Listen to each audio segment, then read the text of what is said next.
She won an Emmy after making a film about the red light district in Mumbai for CBC called The Selling of Innocence. Ruchira is the founder of Apne Up, an Indian organization of survivors of prostitution. This woman is a real activist, and the people in Apne Up are real heroes. They reach out and they rescue girls and women in India from a lifetime of rape. So far, they have saved over 21,000 women and girls from prostitution. Often these women are pimped out by their own family members, and it can be very difficult to work with the authorities. Now, I will let Ruchira herself tell you more about the work they do, and I promise you'll be amazed.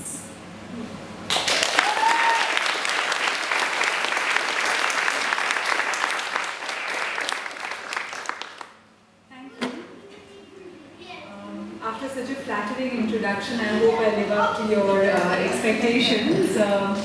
I'm truly honored to be here with Kvinnefronten and with three very respected colleagues whose work I follow from India as I organize women and girls both at risk to prostitution and those who are already prostituted and trapped in brothels across India. My own work began 18 years ago as a journalist. I was walking the hills of Nepal when I came across rows of villages which didn't have any girls from age 15 to 45. And I was really surprised. So I began to ask the men who were sitting there drinking tea, playing cards, where all these girls were. And some of the men were hostile, some were angry, some were sheepish, some were silent, but a few answered. And they said, "Don't you know they all are in Bombay?" Now that was very, very puzzling to me because Bombay was 1400 kilometers away. And these villages were so remote that they were even 2 hours away from the highway. So I began to look for the answer as a good journalist, and the answer changed my life. Because I found that in my lifetime, in my generation, in my country, modern day slavery existed. There was a smooth supply chain from these remote villages to the brothels of Bombay. In the village there was the poor farmer who was starving, who was isolated, illiterate, and there was the procurer. The procurer could be a shopkeeper, an uncle, a neighbor, who would go to this poor starving farmer and offer $50, $100 for his 13-year-old daughter and say that I will get her a job in the big city, or I will even put her into prostitution, but at least she will have a bed and 2 meals a day and maybe send some money back home. Now the farmer had no idea about the realities of prostitution, about Bombay, nothing, and he let his daughter go. These procurers would collect together 2 or 3 girls in the big cities of Kathmandu and Viratnagar and they hand them over to a set of transporters. The transporters would take them to the border of India and Nepal. And there were the corrupt border guards. Wink, wink, nod, nod. The girls were taken across the border. On the other side were the lodge keepers. In these shabby lodges made of corrugated cement and plastic sheets, the girls were drugged and locked up for 2 or 3 days, beaten, starved, till their spirits were completely subjugated and they were willing to do anything. That was when they were handed over to another set of transporters, who then put them on trucks and trains and buses and took them to the brothels of Bombay and Calcutta. And in the brothels of Bombay and Calcutta were the pimps who would negotiate the price of these girls, depending on their beauty. And by beauty, I mean the younger the better. The youngest I have met is a 7-year-old. She hadn't even menstruated and ice was used to break her. The average age of a girl being pulled into prostitution in India is between 9 and 13. There are 3 million women and girls who are trapped in prostitution in India as I speak today, and this is the Central Bureau of India's statistic, of which 1.4 million are children, and the other 1.6 million were brought in as children. And the other part of beauty was fair skin. Fair skin was at a premium.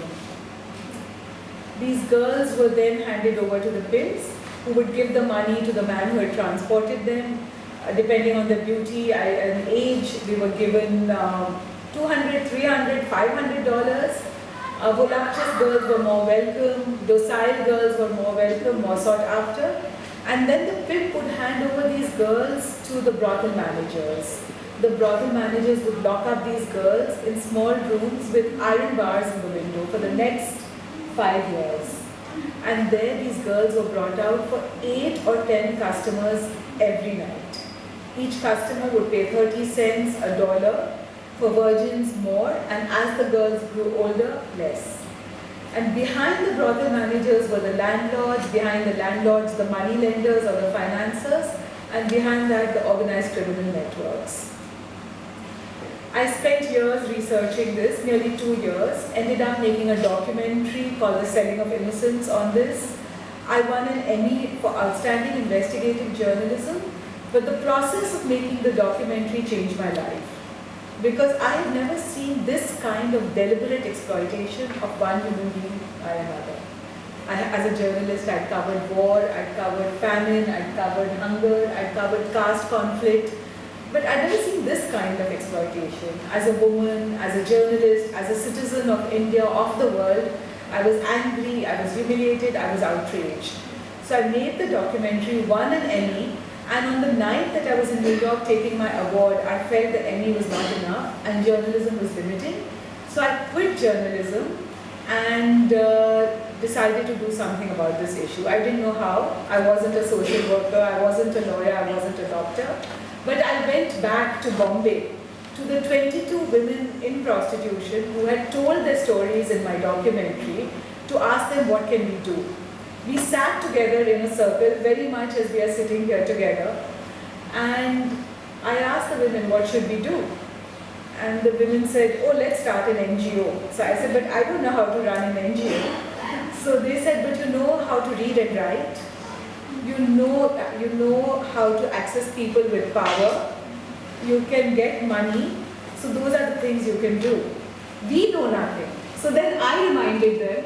I said that, do you remember that when I was making my documentary, somebody pulled out a knife on me and told me that I will not let you film. And at that time, the women surrounded me and saved me. And they told the man that if you want to kill her, you have to kill all 22 of us. And the man thought it would be too much trouble and he slapped her.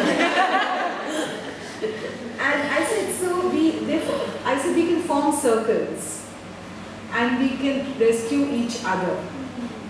And you know what nobody else knows. Your experience is your knowledge. So based on that, we started Apne Aap. Apne Aap means self-empowerment in Hindi. And that was our first circle in the brothels of Bombay.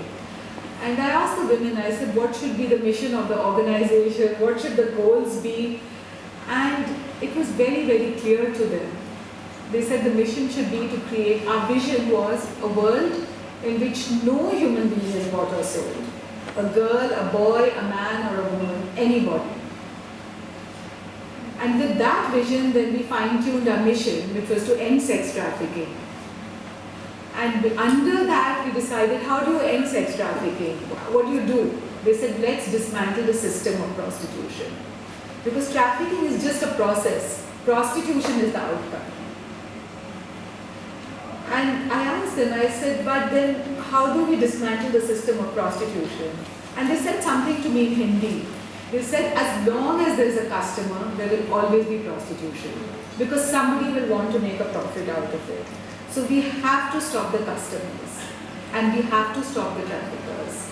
And at that time, we spelled out 4 dreams when we started Apne Aap. The first dream was they wanted an education for their children. They said, whatever has happened to us has happened. We want to save our daughters. Can we educate them?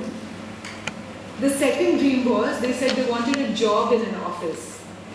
And I asked them, I said, what does a job in an office mean to you? Because they were literally in small rooms, with broken floors and rat-infested, no toilets, iron bars in the window, and no electricity, nothing. And I said, what does a job in an office mean to you? And they said, where we have fixed working hours from 9 to 5, old age pension, where nobody shouts at us and beats us, where we have a fixed monthly income. In prostitution, you have none of that.